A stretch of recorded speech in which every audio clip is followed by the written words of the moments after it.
when a disrespectful teenager publicly insulted Barron Trump in a bustling café. All eyes turned to see how the youngest Trump would react. Would he lash out or walk away? What happened next left everyone stunned and sparked a conversation that no one expected. Before we continue, I have a small request for you. If you are interested in this story, please take a second to like this video and subscribe to the channel. Over 98% of you watch videos without subscribing. It doesn't cost you anything, but it makes a big difference for us. So, did you click the subscribe button? Great, thank you very much. Now let's go back to the video. Barron Trump sat quietly in the corner of a bustling cafe, his tall frame slightly hunched as he sipped a warm latte and scrolled through his tablet. At 18, he was no stranger to the public eye, but he had always preferred the quieter moments, the ones away from flashing cameras and judgmental stares. This cafe was his escape, a place where he could momentarily blend in with the crowd. Or so he thought. A group of teenagers entered the cafe, their laughter and chatter filling the room. One of them, a boy no older than 17, locked eyes with Barron and immediately recognized him. "Hey, isn't that Trump's kid?" he whispered to his friends. Within seconds, they began snickering, their whispers growing louder as they exchanged mischievous glances. For a moment, Barron pretended not to notice. After all, he was used to the attention, both good and bad. But then the boy approached, his footsteps deliberate, his voice loud enough for the entire cafe to hear. "Well, look who it is, the Prince of Privilege himself. What's it like being born with a silver spoon in your mouth?" The boy's tone dripped with sarcasm, his words cutting through the air like a blade. Pause for a moment and think. If you were in Barron's shoes, how would you react? Would you stand up and confront him, or would you stay silent and let it pass? The cafe fell silent as every patron turned their attention to the confrontation. Barron looked up slowly, his calm blue eyes meeting the teenager's glare. For a split second, the room held its breath, waiting for his response. But Barron didn't flinch. Instead, he set his cup down carefully, as though the outburst hadn't fazed him at all. The teenager, emboldened by the lack of immediate reaction, pressed on. "What? Got nothing to say? Or does Daddy do all the talking for you?" His friends laughed nervously behind him, unsure of how far this would go. Barron's jaw tightened slightly, but his expression remained composed. What would you have done in that moment? Shouted back? Ignored him completely? Barron's next move would surprise everyone watching. With a measured tone and unwavering calm, Barron finally spoke. "You seem really angry about something. Is it me personally, or just what my last name represents to you?" His voice carried a sense of maturity beyond his years, completely disarming the teenager. It wasn't the reaction anyone had expected. The boy stammered, momentarily caught off guard by Barron's poise. I just think, people like you don't understand real struggles," he muttered, his earlier bravado faltering. Barron tilted his head, his gaze softening. "You're right. I've had a privileged life, and I don't claim to understand everything you've been through. But does that give you the right to judge me without knowing who I really am?" His words hung in the air, heavy with meaning. What would you say to someone who challenged you like this? Would you reflect, or would you double down on your assumptions? The tension in the cafe shifted as Barron's words sank in. Patrons who had initially watched with curiosity now seemed invested in the conversation. Even the teenager's friends stood in awkward silence, unsure of how to proceed.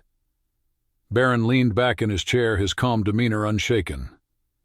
"If you want to have a real conversation, I'm open to it. But if you're just here to insult me because of who my dad is, I think we're both wasting our time." And with that, the room exhaled, the moment teetering on the edge of something greater. What would the teenager do next? Would he double down on his hostility, or would Barron's calm response lead to an unexpected resolution? Stay tuned, because what happens next will leave you speechless.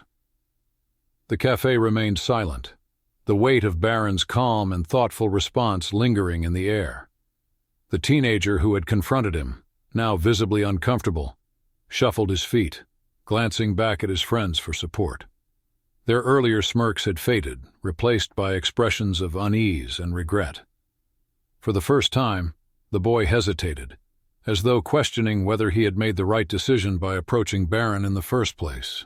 Barron didn't break eye contact, but he didn't press the boy further either. Instead, he simply waited, his expression patient yet unwavering. The teenager finally spoke, his voice softer this time. "I just think people like you don't know what it's like to struggle. Everything's handed to you." Barron nodded slightly, acknowledging the statement without defensiveness. "You're not wrong that I've had opportunities many others haven't," he began. "But that doesn't mean my life has been without challenges. Everyone faces their own struggles, even if they look different from yours or mine." He paused, his words deliberate. "But more than that, I believe how we treat people, especially strangers, says more about us than the circumstances we come from." The teenager blinked, momentarily taken aback. He hadn't expected this level of thoughtfulness or self-awareness from someone he'd assumed to be arrogant and entitled. The room remained silent, every eye in the café now glued to the exchange. Even the baristas behind the counter had paused their work, captivated by the unfolding scene.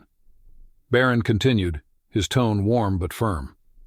"You know, you approached me with a lot of anger, but I don't think that anger is really about me. It's about something deeper, isn't it? Maybe something you're dealing with?" The boy's face flushed. He looked down, his bravado crumbling under the weight of Barron's genuine concern. "My dad lost his job," he mumbled, barely audible, "and my mom's working 2 shifts just to keep us afloat. I'm just sick of seeing people who have it all while we're struggling just to get by." Barron's expression softened, his demeanor shifting from calm confidence to quiet empathy. "I'm really sorry to hear that," he said sincerely. "That sounds incredibly hard, and I can't pretend to know what that feels like. But I do know that holding on to anger doesn't make things better. Sometimes it just makes the struggle harder." The teenager glanced up, surprised by Barron's kindness. His shoulders slumped, the fight completely leaving his posture. "I guess I just assumed you were like the others," he admitted, his voice tinged with regret. "You know, untouchable. Like you'd never care about someone like me." Barron offered a small, understanding smile. "I think a lot of people assume that about me, just like they assume things about you. But the truth is, we're all just trying to figure things out in our own way. Maybe the best thing we can do is try to understand each other instead of tearing each other down." At that moment, the café erupted into applause. It wasn't clear who started it. An older gentleman sitting by the window, a young woman cradling a baby, or perhaps the barista behind the counter. But the applause grew, swelling into a wave of appreciation for the maturity and grace Barron had shown in such a tense situation. The teenager's friends looked sheepish, clearly wishing they'd stayed out of the confrontation altogether. One of them leaned over and whispered, "Dude, let's just go."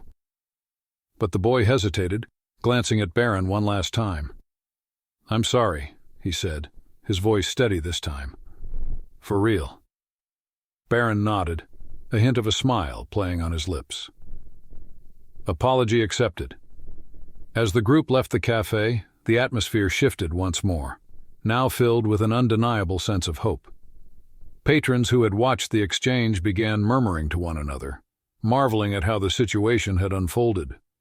Barron returned to his seat, picking up his latte as though nothing had happened. But a man sitting at a nearby table leaned over, his eyes wide with admiration.